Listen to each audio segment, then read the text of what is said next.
हाय everyone. ये BIM fundamental learning series everyone should know का part 3 video है और यहाँ पर हम डिस्कस करने वाले हैं लेवल्स ऑफ बिम क्या है और बिम के डायमेंशंस कितने हैं और वो क्या है, और ये सब 100% इंटरव्यू बेस्ड टॉपिक्स हैं। तो चलो स्टार्ट करते हैं। और ये हमारा 10th क्वेश्चन है, what are the levels of BIM. बहुत बार इंटरव्यू में पूछा गया है what are the levels of BIM.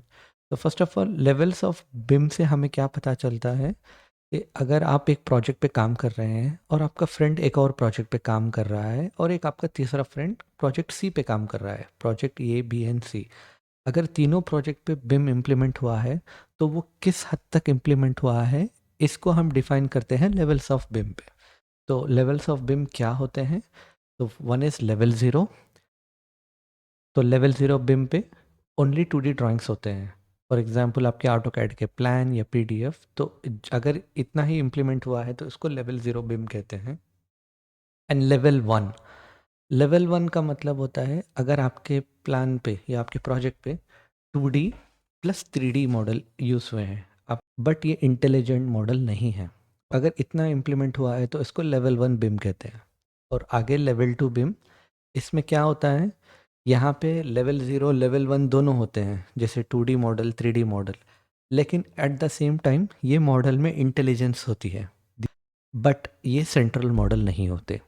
तो अगर ये फॉर एग्जांपल आर्किटेक्चर ने अपनी आर्किटेक्चरल प्लान बना दी, स्ट्रक्चरल टीम ने अपने फाउंडेशन बीम्स कॉलम्स डाल के पूरी स्ट्रक्चरल फाइल बना दी, एमईपी टीम ने भी अपने मॉडल्स बना दिए और इसके लिए उन्होंने रेविट टूल का इस्तेमाल किया फॉर एग्जांपल, तो ये जो भी उन्होंने बनाया है ये इंटेलिजेंट मॉडल है, 3D इंटेलिजेंट मॉडल। और लेकिन हर एक के पास अपने अपने सेपरेट फाइल हैं और ये लोग अभी भी सेंट्रल मॉडल पे काम नहीं कर रहे हैं, तो इसको लेवल टू बिम कहते हैं। And what is level three BIM? Level three पे क्या होता है, अप टू लेवल टू ये पूरी चीज़ें कैप्चर कर लेती है, एट द सेम टाइम ये एक सेंट्रल मॉडल होता है। फॉर एग्जांपल लेवल थ्री पे पूरी टीम मिलके एक ही फाइल पे काम करते हैं। फॉर एग्जांपल अगर टूल यहाँ पे यूज़ हो रहा है ऑटोडेस्क रेविट, तो हर कोई एक ही मॉडल पे शेयर करके काम करेंगे और सेंट्रली कनेक्टेड रहेंगे।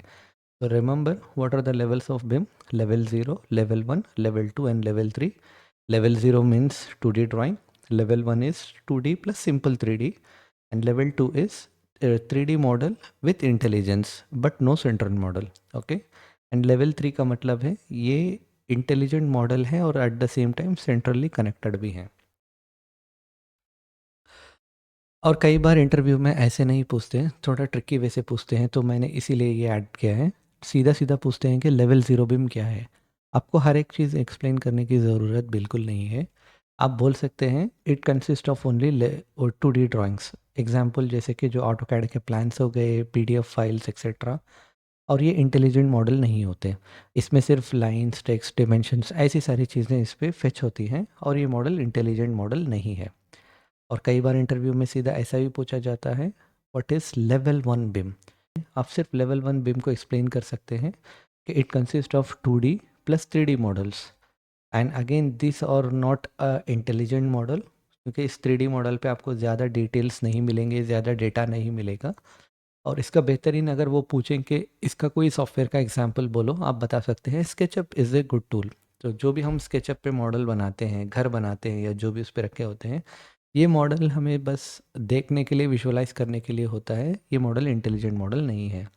तो अभी इससे हमें क्या पता चल रहा है? Level zero BIM and level one BIM और non intelligent 3D model, this is very important.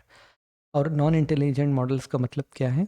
इस पे आपको शेप तो दिखेगा, फॉर एग्जांपल आपने डोर बनाई है स्केचअप पे, वो डोर तो दिखेगा आपको, या ऑटो कैड पे आपने बनाई है वो डोर दिखेगा, लेकिन उसको जब आप क्लिक करेंगे तो उसमें सिर्फ लाइंस होंगी, उससे आपको कुछ ज़्यादा मटेरियल के बारे में, उसके एरिया, वॉल्यूम, ज़्यादा पैरामीटर्स के इन्फॉर्मेशन नहीं मिलेंगे। तो हम उसको नॉन इंटेलिजेंट मॉडल बोलते हैं। और इसका बेहतरीन एग्जांपल हमेशा देते हैं इंटरव्यू पे स्केचअप को, ठीक है। और कई बार इंटरव्यू में सीधा पूछ देते हैं what is level two BIM? आप सिंपली आंसर कर सकते हो। तो level two BIM consist of 2D plus 3D model, but each trade creates its own intelligent model. तो ये सारे जो होते हैं ना 3D मॉडल, इंटेलिजेंट मॉडल होते हैं। और हर एक ट्रेड, ट्रेड का मतलब आपको पता है, हमने प्रीवियस वीडियो में डिस्कस किया है, तो उनके पास सेपरेट मॉडल्स होते हैं और ये लोग मॉडल शेयर भी करते हैं कोऑर्डिनेशन के लिए। बस एक चीज़ की कमी होती है कि ये सारे सेंट्रल मॉडल नहीं होते। और बहुत बार इंटरव्यू में सीधा पूछ देते हैं व्हाट इज़ लेवल 3 बिम। तब आप इसको ऐसे एक्सप्लेन कर सकते हैं कि level 3 BIM is one central model. Revit मैंने एग्जाम्पल के लिए ऐड किया है, वो सॉफ्टवेयर का नाम है। तो this is like a one central model. और यहाँ पे क्या होगा, all trades work together, architecture, structure, MEP. And हम लोग यहाँ पे क्या करते हैं, वर्क शेयरिंग एनेबल कर देते हैं जिससे हर कोई एक ही मॉडल पे शेयर करके काम कर सकता है। तो हर एक को ना प्रोजेक्ट्स की चेंजेस इमिडिएटली दिखेगी, आर्किटेक्चर ने क्या चेंज किया, स्ट्रक्चर ने क्या चेंज किया, एमईपी ने क्या चेंज किया, और हर लोग उसके हिसाब से इंफॉर्मेशन एक दूसरे को पास कर सकते हैं। और अगेन लेवल 2 एंड लेवल 3 और इंटेलिजेंट 3D मॉडल्स। ओके, सो लेवल 2 और लेवल 3 के बीच में बस एक ही डिफरेंस है। लेवल 2 में सेंट्रल मॉडल नहीं होता, लेवल 3 पे सेंट्रल मॉडल इनेबल होता है। And what is intelligent model, इसमें पैरामीटर्स होते हैं जो भी मॉडल्स पे, जैसे एरिया हो गया, वॉल्यूम हो गया। अगर आप एक डोर बना रहे हैं तो उसकी सिल हाइट, उसका मटेरियल, उसका फ्रेम, और उसकी जो जिस मटेरियल का बना है, जो कलर है, पूरी डिटेल्स आपको पैरामीटर्स मिल जाएंगे उसके। और इससे ना आप शेड्यूल्स भी वो क्यू फॉर कॉस्टिंग के लिए जनरेट कर सकते हैं या एस्टिमेशन के लिए। और इसका बेहतरीन एग्जाम्पल है वो मॉडल जो रेविट टूल यूज़ करके बनाया गया है, ऑटोडेस्क रेविट। और अगला सवाल है, ये बहुत इंपॉर्टेंट है, what are the BIM dimensions. या आपको पूछ सकते हैं कि how how many dimensions in BIM, और what are the BIM dimensions. तो पहले डायमेंशंस कितने हैं बिम के, अभी तो 7D है, आगे और भी इम्प्लीमेंट हो चुके हैं आगे जाने के लिए, लेकिन अभी के लिए आप याद रखिए देर आर 7 डायमेंशंस इन बिम। तो व्हाट इज़ फर्स्ट, 1D तो आपको पता है स्टार्टिंग पॉइंट है। 2D क्या है, ये एक्स एक्सिस और वाई एक्सिस को हम 2D बोलते हैं। इसका ये बेस्ट बेहतरीन एग्जाम्पल है, जैसे एरिया हो गया या कोई भी लेंथ ब्रेथ, हम जिस जो भी डिस्क्राइब करते हैं ये सारे 2D होते हैं हमारे। और 3D में हमको एक ज्योमेट्री दिखेगी। जैसे अगर आपने एक बॉक्स को ले लिया, उस पे होता है आपको X axis, Y axis, Z axis, और उसका पूरा वॉल्यूम मिलता है। अप टू 3D इसका बिम से कोई लेना देना नहीं है, ये तो बहुत पहले हमने फिजिक्स में भी पढ़ा है, 1D 2D 3D क्या होता है करके बोल के। तो अब आता है यहाँ से 4D 5D 6D and 7D। और 4D का मतलब क्या होता है, 4 डायमेंशन गाइस, ये कोई नई एक एक्सिस नहीं है, ये बस वही सेम चीज़ है जो अपनी 3D है। अगर उसके साथ हम टाइम को जोड़ते हैं तो वो हमारा 4th डायमेंशन बन जाता है। तो इसका बेहतरीन एग्जाम्पल है, अगर आपसे क्लाइंट पूछ रहा है मुझे 1 महीने के अंदर कहाँ तक मॉडल अचीव, मतलब कहाँ तक कंस्ट्रक्शन होगा साइट पे, क्या तुम बता सकते हो। अगर आप उसको उस प्रोजेक्ट में टाइम जोड़ दोगे, आप बताओगे कि हाँ 1 महीने में फर्स्ट फ्लोर हो जाएगा, दूसरे महीने में अप टू सेकंड फ्लोर हो जाएगा, तीसरे महीने में हम 5th फ्लोर तक पहुंच जाएंगे, इतना कंस्ट्रक्शन हो जाएगा। अगर आप ऐसे टाइम बता सकते हो तो ये आपका है 4th dimension, time. And what is 5D। 5D मतलब अगर पिम का 5th डायमेंशन का मतलब होता है अप टू 4D, और उसके साथ अगर हमने कॉस्ट को जोड़ दिया, मनी को। और बेहतरीन एग्जांपल इसका वही है, अब फिर क्लाइंट आपसे पूछ रहा है ठीक है 1 महीने में आप फर्स्ट फ्लोर तक कंस्ट्रक्शन करके दे रहे हो, लेकिन उसके लिए कितना पैसा लगेगा, और सेकंड मंथ में जब सेकंड फ्लोर कंप्लीट करोगे तो उसके लिए कितना कॉस्टिंग लगेगा। तो अगर हम ये सारी डिटेल्स क्लाइंट को दे पाते हैं या एक प्रोजेक्ट में ऐड कर पाते हैं, तो ये होता है हमारा 5th डायमेंशन ऑफ बिम। और बिम में ये पॉसिबल है। और बिम का 6th डायमेंशन क्या है, वही आपका 1D 2D 3D 4D up to 5D plus energy and sustainability की अगर बात आती है तो ये 6 डायमेंशंस हो जाता है।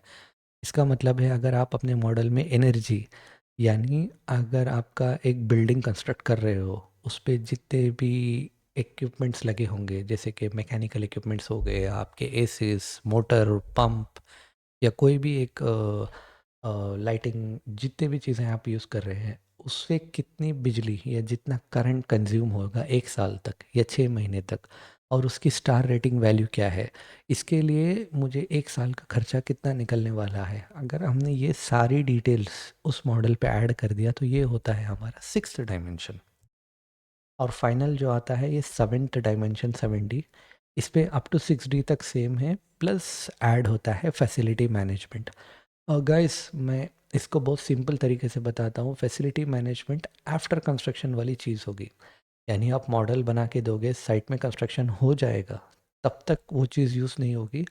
उसके बाद मान लो कोई एक आपका वाटर पंप ख़राब हो गया, कोई एसीज चलना बंद हो गए, कैमरास नहीं काम कर रहे हैं, अब उनको सर्विस करना है, उसको मेंटेन करना है या उसकी वारंटी क्लेम करनी है, वो कहाँ जाके ढूंढेंगे? तो अगर आप ये सारी चीज़ें उसी मॉडल पे लिख दिए कि इसका वारंटी इतना है, इसके वारंटी के लिए आप इसको कर सकते हो, या इसका पार्ट कोड नंबर ये है, अगर आप मार्केट में ये वाले पार्ट ले लोगे तो इससे इसका काम बन जाएगा। तो ये सारी डिटेल्स जो आती है ना, फैसिलिटी मैनेजमेंट मतलब मेंटेनेंस, वारंटी एंड सर्विस, तो इसके रेलेवेंट चीज़ होती है।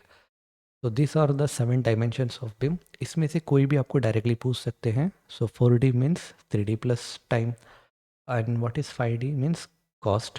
4D is time, 5D is cost, 6D is energy and sustainability, and 7D is facility management. और अगले पार्ट 4 वीडियो में मैं डिस्कस करने वाला हूँ what is common data environment. बहुत इंपॉर्टेंट है, इंटरव्यू के लिए ही नहीं, अगर आप इसको नहीं समझेंगे तो बहुत बार अब जो भी बिम के टूल है, जैसे हो गया रेविट, हर जगह पे आपको सवाल ही सवाल रहेगा। तो it's very important topic, don't miss it, interview में भी पूछे जाते हैं इसको। एंड हे, आप प्लीज़ लाइक करो, शेयर करो और इसको सब्सक्राइब करो, ये मुझे बहुत मोटिवेट करता है आगे और भी वीडियोस लाने के लिए। Thank you.